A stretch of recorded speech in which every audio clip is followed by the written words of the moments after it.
الحمدللہ وحدہ لا شریک لہ والصلاۃ والسلام علی من لا نبی بعد۔ پارہ نمبر 27 سورہ ذاریات چل رہی ہے۔ اللہ تعالیٰ نے ابراہیم علیہ السلام کا واقعہ بیان کیا، اولاد کی بشارت کا ذکر کیا، قوم لوط کے عذاب کا ذکر کیا، سابقہ قوموں کے انجام کا ذکر کیا، اور یہ بات سمجھایا کہ ان قوموں کے واقعات سے عبرت حاصل کرو۔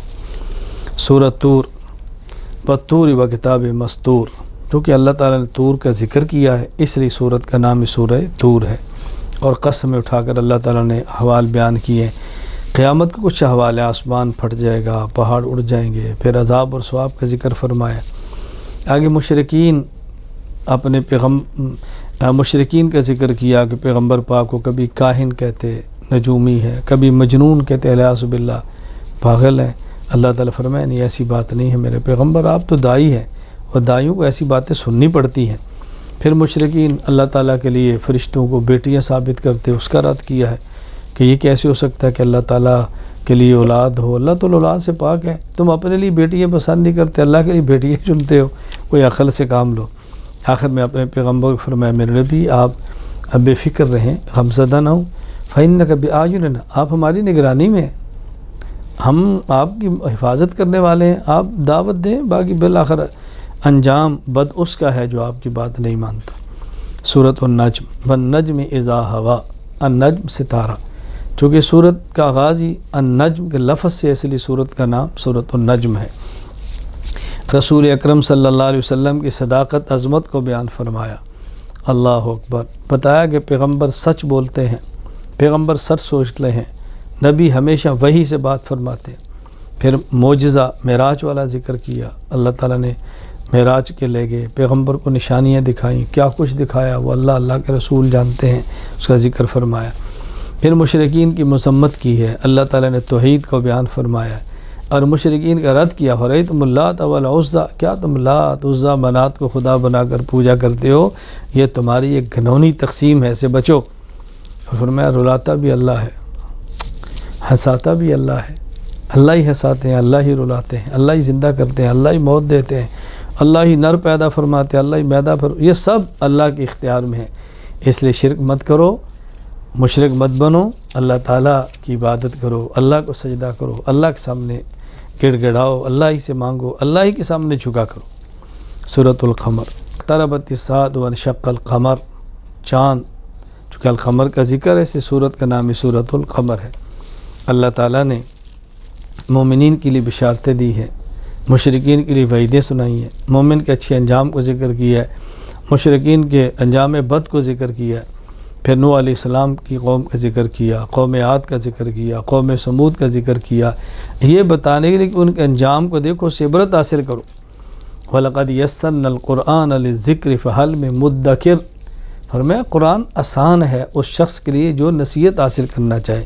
یہ بات اچھی طرح سمجھ لیں، عقائد، احکام، معاشرت اور اخلاقیات، عبادات، معاملات جو قرآن کریم نے بیان فرمایا ہے، کوئی شخص سمجھنا چاہے تو آسان ہے۔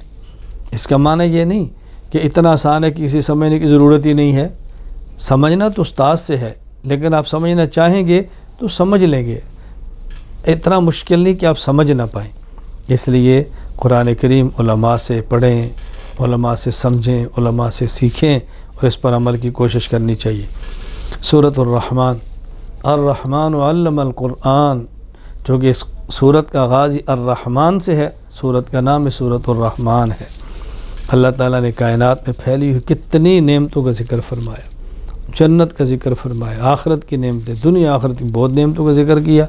سب سے بڑی نعمت قرآن ہے، پھر نعمتیں سورج ہے، چاند ہے، ستارے ہیں، اور نعمتیں، اللہ نے سب نعمتوں کا ذکر فرمایا، اور بار بار فَبِأَيِّ آلَاءِ رَبِّكُمَا تُكَذِّبَانِ، کتنی خدا کی نعمتیں، کس نعمت کا تم انکار کرو گے۔ اللہ تعالیٰ نے یہاں نعمتوں کا ذکر فرمایا ہے۔ اور اچھا، اس میں عذاب کا ذکر بھی ہے۔ عذاب کون سی نعمت ہے؟ عذاب نعمت نہیں، پیش کی عذاب کی اطلاع یہ نعمت ہے کہ اللہ نے بتا دی ہے کہ دیکھو اس کی قدر کرو، نہیں مانو گے تو فلاں عذاب تمہارا منتظر ہے۔ کتنی بڑی نعمت اللہ نے بتا دی ہے۔ اللہ تعالیٰ نے ایمان والوں کے لیے باغات کا ذکر کیا ہے، سبحان اللہ، چشموں کا ذکر کیا ہے، جنت کی حوروں کا ذکر کیا ہے۔ اللہ نے پھر حوروں کے اوصاف بیان فرمائے ہیں۔ مقصد کیا ہے؟ کہ مومن کی توجہ ان نعمتوں کی طرف ہو اور دنیا کی گندی چیزوں سے اپنی جان چھڑائے اور آخرت کی صاف نعمتوں کو حاصل کرنے کی کوشش کرے۔ اور اہم ترین بات یہ سمجھائی ہے کہ دیکھو کل من علیہ فان، ہم میں سے ہر کسی نے فنا ہونا ہے، ایک اللہ کی ذات نے باقی رہنا ہے۔ اور ایک اور مقام پر سمجھایا ہے ما عندکم ینفد وما عند اللہ باق، تم نے بھی ہلاک ہونا ہے، جو تمہارے پاس ہے ان چیزوں نے بھی ختم ہو جانا ہے، اللہ نے بھی باقی رہنا ہے، اور جو نیک اعمال کر کے اللہ کیا بھیجو گے وہ اعمال بھی باقی رہیں گے۔ اس لیے اعمال بد سے بچیں اور نیک اعمال ہم جمع کرنے کی کوشش کریں، یہی ہمارا اصل سرمایہ ہے، یہی ہماری اصل جمع پونجی ہے۔ دنیا کی زندگی بہت فانی ہے، آخرت کی تیاری کرنی چاہیے۔ اللہ مجھے اور آپ سب کو جنت کی نعمتیں عطا فرمائے۔ سورۃ الواقعہ، اذا وقعت الواقعہ، واقعہ کا معنی ہونے والی چیز، قیامت نے ہو کر رہنا ہے، اس لیے اس کو الواقعہ کہتے ہیں۔ تو چونکہ سورت میں سورۃ الواقعہ کا ذکر ہے، سورت کا نام ہی سورۃ الواقعہ ہے۔ اللہ تعالیٰ نے سمجھایا ہے کہ دیکھو زلزلے آئیں گے، پہاڑ ریزہ ریزہ ہو جائیں گے، یہ ایسے ہولناک منظر ہوگا تم برداشت نہیں کر پاؤ گے۔ اور پھر 3 گروہ ہوں گے، اصحاب الیمین، اصحاب الشمال اور مقربین، جن کو دائیں ہاتھ میں اعمال ملے گا نامہ اعمال، اصحاب الیمین، بائیں میں ملے گا اصحاب الشمال۔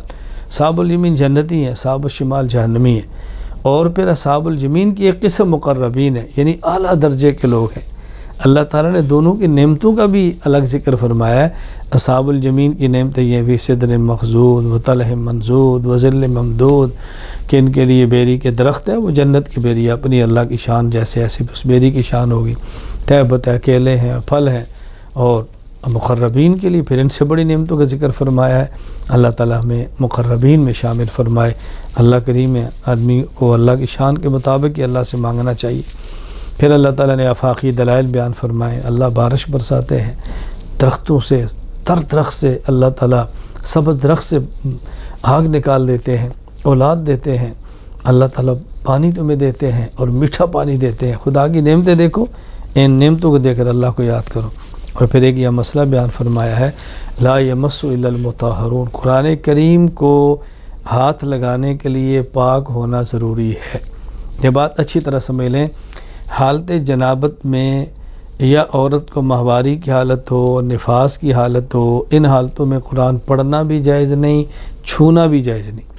ہاں البتہ جنابت کی حالت نہ ہو، صرف وضو نہ ہو تو قرآن کریم کو پڑھنا تو جائز ہے، لیکن قرآن کریم کو چھونا اب بھی جائز نہیں، الا یہ قرآن کریم کو ایسے غلاف کے اندر ہو کہ جو الگ ہو سکتا ہو تو پھر آپ قرآن کریم کو پکڑ لیں بغیر وضو کے، ویسے جائز نہیں ہے۔ قرآن کریم کو ہاتھ نہیں لگانا چاہیے بغیر وضو کے، طہارت کا خیال کرنا بے حد ضروری ہے۔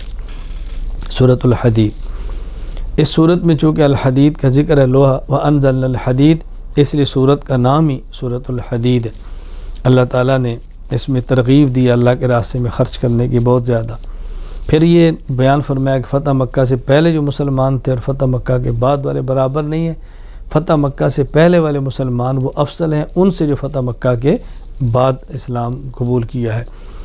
افضل ترین بدر والے ہیں بے شک، افضل ترین مہاجرین ہیں، پھر افضل ترین مکہ فتح ہونے سے پہلے والے ہیں، یوں تقسیم ہے۔ تو اللہ تعالیٰ ہم سب کو بات سمجھنے کی توفیق عطا فرمائے۔ پھر اللہ تعالیٰ نے یہاں فرمایا کہ یہود و نصارہ کی طرح تمہارے دل سخت نہیں ہونے چاہیے، تمہارے دل نرم ہونے چاہیے، جو ایمان والوں کی شان ہے۔ اور دنیا کی حقیقت بتائیے کہ دنیا کیا ہے۔